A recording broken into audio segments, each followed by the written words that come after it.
All right, so yesterday, President Trump signed yet another executive order.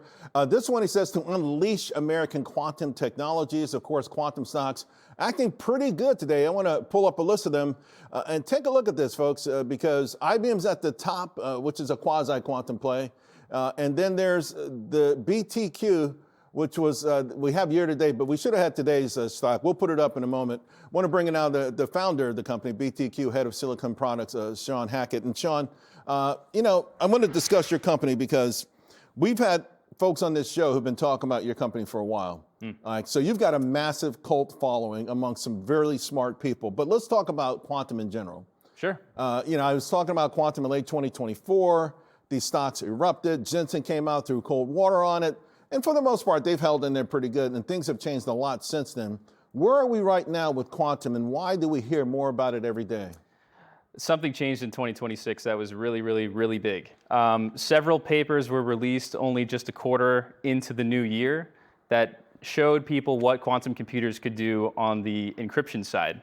So we all know that quantum computers, people who track this space, are going to be invaluable for things like drug discovery, simulating molecular dynamics, things that are important for science-based industries, but the thing that we pay the most attention to is their ability to break encryption. Right. And two extremely big papers, one from Google and one from a startup called Atomic, showed that you could break encryption, specific kinds of encryption, right, with way, way fewer logical qubits. I actually think that's one of the reasons Bitcoin has struggled this year.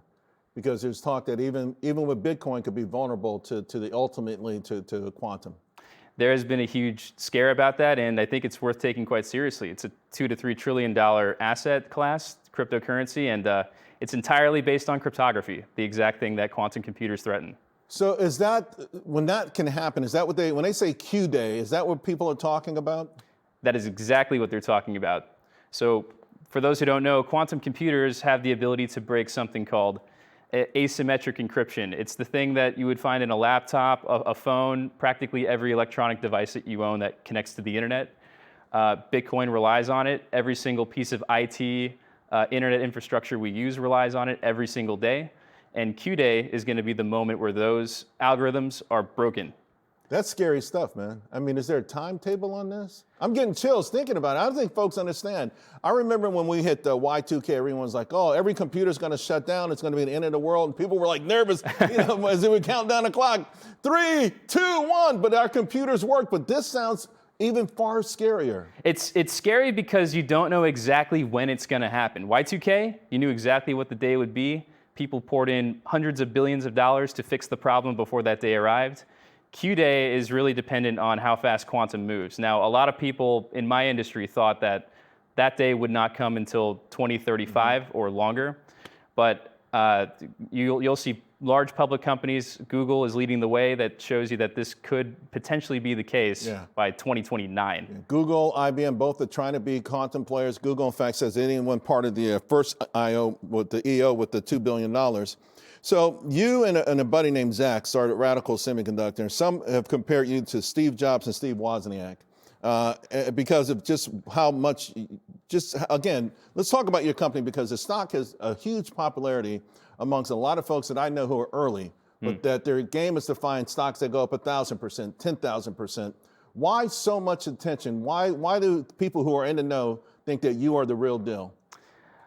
Well, the only similarity I think that we have to the two Steves are the fact that maybe we started a startup in a garage and built it out of our dorm rooms. But we deal with chips and devices. A lot of folks who work in post-quantum cryptography, they deal in software and they deal in a lot of things that are familiar to tech companies.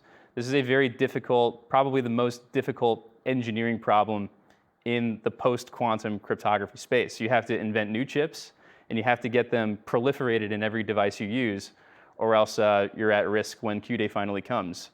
So we have invented new chips. We have new technology. We've been working on this technology for over 5 years.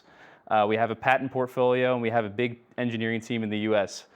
It's probably why I'm dressed like this on your program. Everyone's dressed so nice, but I literally came from the office today. We're all gathered in New York City because Trump had approved these two executive orders, and we knew it was time that we needed to get in gear. Right. So you guys are in gear. It's a race. It's something that it's going to happen. And when it happens, it could be a calamity to humankind if we're not prepared. And you're trying to get us prepared for that. 100%. I mean, we are bullish. We're extremely excited about quantum computing. We've seen huge leaps in innovation. And quantum is a double-edged sword. As much as it can contribute to the welfare and into the innovative science fields, it's a serious security threat. Yeah. And that is why you see Trump not just releasing one executive order, but two. One promoting the quantum space and the technology, but a second trying to get the government to adopt new security standards. Right. BTQ is the symbol. Good stuff, man. Really Thank good you. stuff. I think you'll live up to the Steves. We'll see. Thank you. All right. All right, folks, we're going to continue talking.